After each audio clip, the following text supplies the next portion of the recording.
बिस्मिल्लाहिर्रहमानिर्रहीम। अस्सलाम वालेकुम। प्रोग्राम में आप सबका खैर मकदम है। मैं हूं आपके साथ अशफाक इसाक सत्ती। मेरे साथ मौजूद हैं खाबर गुम्मन साहब, हसन अयूब खान साहब और चौधरी गुलाम हुसैन साहब। मामला ये है कि ईरान के हवाले से तो हम बात करते हैं, लेकिन वहां पर लगता है कि एक डेडलॉक कहें या एक बहुत स्लो एक ऐसा प्रोसेस चल रहा है कि जो किसी अभी अंजाम तक पहुंचता दिखाई नहीं दे रहा। अब उसकी वजह से आपको बताया कि ना सिर्फ ये कि स्ट्रेट ऑफ हॉर्मज़ और उससे जुड़ी आलमी मईशत और वो राहदारी जिससे दुनिया का तकरीबन 25% तेल और गैस गुजरता है, अगर वो बंद हो तो उस पर काफ़ी मुल्कों पर मनफी असरात मुरतब होते हैं। और इस जंग की जो असरात हैं वो आलमी मईशत को बुरी तरह झंझोड़ रहे हैं। मामला सिर्फ तेल और गैस तक महदूद नहीं है, कई और मामलात इससे जुड़े हैं। अमरीका तक भी अगर हम बात करें तो वो उससे मुतासिर है, लेकिन पाकिस्तान एक ऐसा मुल्क है जो रिलाई करता है मोस्टली IMF पर, और उसकी मईशत जो है वो अक्सर ज़बूहाली का शिकार रही है। और यही वजह है कि हम आज तक IMF के प्रोग्राम से नहीं निकल पाए। अब मामला ये है कि वज़ीर आज़म पाकिस्तान की जानिब से एक स्टेटमेंट दिया गया। अब वो ये कहते हैं कि अच्छे दिन आ गए थे कि बीच में जंग आ गई, और वो कहते हैं कि अगर जंग ना होती तो शायद हम तरक्की की राह पर गामजन होते। तो पहले आपको जरा दिखा देते हैं कि वज़ीर आज़म पाकिस्तान ने क्या। हमें जिस तरह अल्लाह ताला ने हमारी मईशत को मैक्रो लेवल पर पांव पे खड़ा कर दिया था और अब ग्रोथ हम बढ़ रहे थे, लेकिन ये अचानक ये जो जंग शुरू हुई उसके नतीजे में हमारी जो पिछले 2 साल की इज्तिमाई काविशों को ज़ोफ पहुंचा है। तो ये इसमें मेरा और आपका कोई इख्तियार नहीं, लेकिन अल्लाह ताला से हम सब दस्त बदुआ है कि वो इस जंग को अब ख़त्म कर दे और अमन कायम हो। तो इंशाअल्लाह हम दोबारा रमा दमा होंगे अपनी तरक्की और खुशहाली के सफर में। अच्छा, ये बड़ी इंपॉर्टेंट बात है और जाहिर है कि हम ये जानना चाहेंगे कि 2 साल में आखिर ऐसा क्या हुआ, तरक्की का ऐसा कौन सा सफर था जो कि इंटरप्ट हो गया। जाहिर है एक स्टेबिलिटी की तरफ, ICU से निकालकर अगर स्टेबिलिटी की तरफ जाने के सफर हो तो उस हवाले से हम कह सकते हैं कि चीजें बेहतर हुई।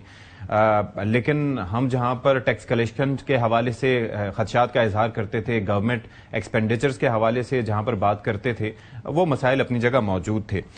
ये अलग बात है कि ईरान जंग की वजह से जो ईरान पर जंग मुसल्लत की गई, रिकवरी जो हमारी हो रही थी वो इंटरप्ट हो गई है। दूसरी चीज ये है कि ऑयल पर जो हमारी डिपेंडेंसी है, यानी कि जो हमारा इंपोर्ट बिल बनता है उसमें ज्यादातर हिस्सा जो है वो ऑयल का होता है। अगर ऑयल की प्राइसेस बढ़ेंगी तो उसका इंपैक्ट तो आएगा।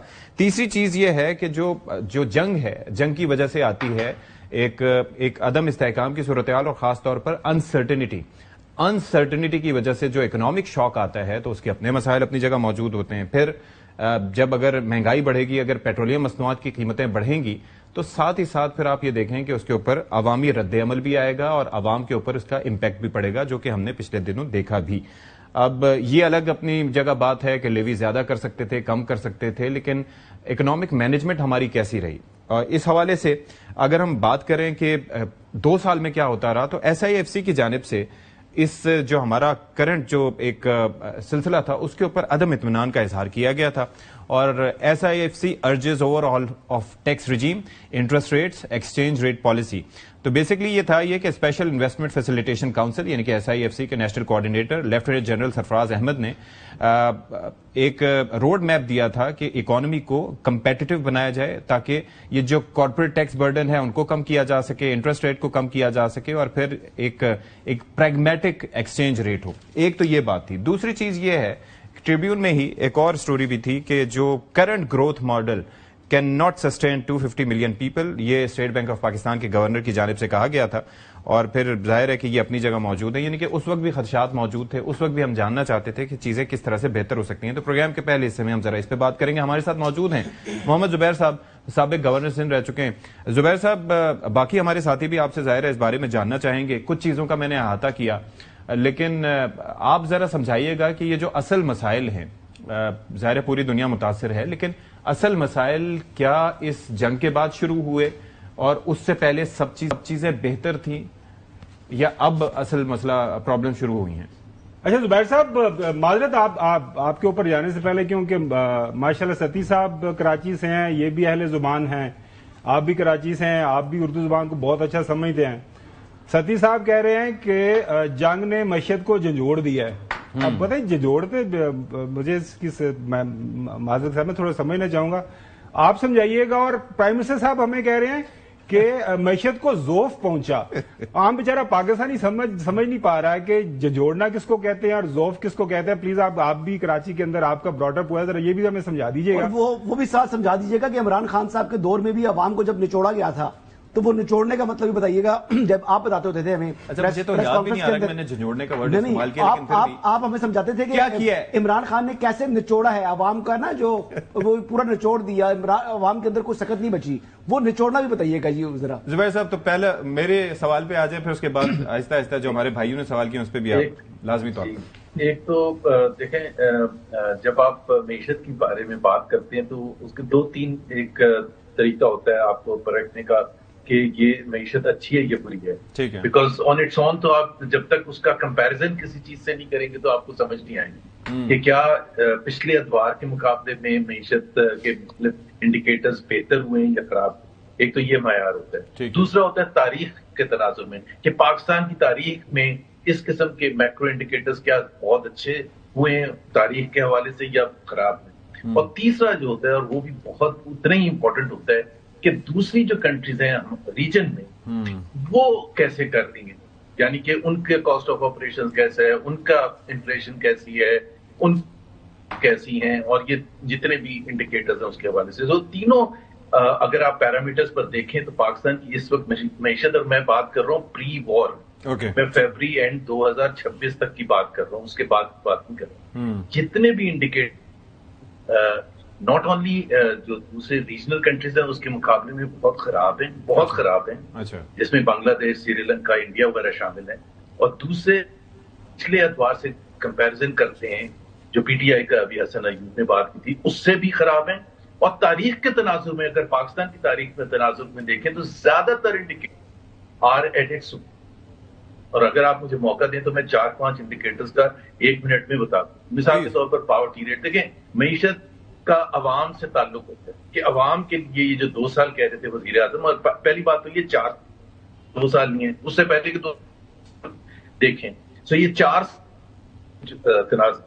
اگر ہم دیکھیں تو 4 سال میں اگر پاورٹی ریٹ دیکھیں جو 45% ورلڈ بینک کے حساب سے 45% بنتے ہیں, تقریباً 12 کروڑ عوام پاورٹی لائن سے نیچے ہیں. حکومت پاکستان کی اپنی رپورٹ میں 29% ہے, جو کہ پاکستان کی تاریخ کا سب سے ہائیسٹ. اسی طرح سے اگر آپ بے روزگاری دیکھ لیں, حکومت پاکستان کہتی ہے 7.1% ہے, جو کہ خود حکومت پاکستان کہتی ہے 21 سال کی بلند ترین شرح ہے, لیکن جو انڈیپینڈنٹ اکانومسٹ ہے وہ کہتے ہیں 22 سے 24%. اسی طرح سے اگر آپ ایکسپورٹس دیکھ لیں 4 سال مقابلے کے پچھلے 4 سال میں 2022 میں جو ایکسپورٹس تھی اس سے کم. اور اسی طرح سے آپ ایک انڈیکیٹر کے بعد دوسرا انڈیکیٹر دیکھتے چلے جائیں. اگر آپ mismanagement of the power sector دیکھ لیں کہ جتنا ہم اس وقت لوڈ شیڈنگ ہو رہی ہے, سرکولر ڈیٹ جتنی تباہی سے بڑھا ہے, اور جس طرح سے آپ کیپیسٹی پیمنٹس کر رہے ہیں ٹریلین آف روپیز میں. اسی طرح سے اگر آپ کوئی بھی دوسرا آپ پبلک ڈیٹ قرضوں کو دیکھ لیں, 44 ٹریلین روپیز تھا اپریل 2022 میں, آج وہ 81 ٹریلین روپیز ہے, یعنی کہ 37 ٹریلین 4 سال میں بڑھا ہے. اگر آپ حسن ایوب جس طرح بات کر رہے تھے, اگر آپ عمران خان کے وہ جو تقریباً 4.25 سال دیکھ لیں تو اس میں 19 ٹریلین بڑھا تھا. اب آپ 19 ٹریلین بڑھنے کے مقابلے میں 37 ٹریلین بڑھا ہے. اور اضافہ ٹیکس, پبلک ڈیٹ میں اضافہ, انفلیشن, اگر آپ انفلیشن کو لے لیں پچھلے 4 سال اور جس طرح سے تباہی ہوئی ہے, 65% پرچیزنگ, یہ جو کہ میں بار بار ایگزامپل دیتا ہوں کہ جو چیزیں 18,000 کر سکتے تھے اب آپ کو 50,000 روپے چاہیے. سو آپ کس طرح سے, اچھا سب سے اہم جو میں سوال پوچھتا ہوں, کیوں پاکستان سب سے پیچھے ہے باقی کنٹریز؟ یہ ایک سوال بنتا ہے یا نہیں بنتا کہ اگر ہم پالیسی ریٹ ابھی اسٹیٹ بینک نے اناؤنس کیا 11.5%, آپ بنگلہ دیش, سری لنکا, انڈیا وغیرہ سے کمپیئر کر لیں, آپ ایکسپورٹس میں کمپیئر کر لیں, آپ کسی بھی کاسٹ آف آپ کی جو ٹیکسز ہیں سب سے ہمارے ہائیسٹ ہیں پورے ریجن میں, and one of the highest in the world. اسی طرح سے جو ہماری انرجی کاسٹ ہے is the most expensive in the entire region and one of the most expensive in the world. Why? I mean یہ سوال بنتا یا نہیں بنتا؟ یہ بڑے لیجٹمیٹ کوسچنز ہے. اس کا فیبری کی جنگ, مارچ کی جنگ سے کوئی تعلق ہی نہیں ہے, وہ مزید خراب ہوگا.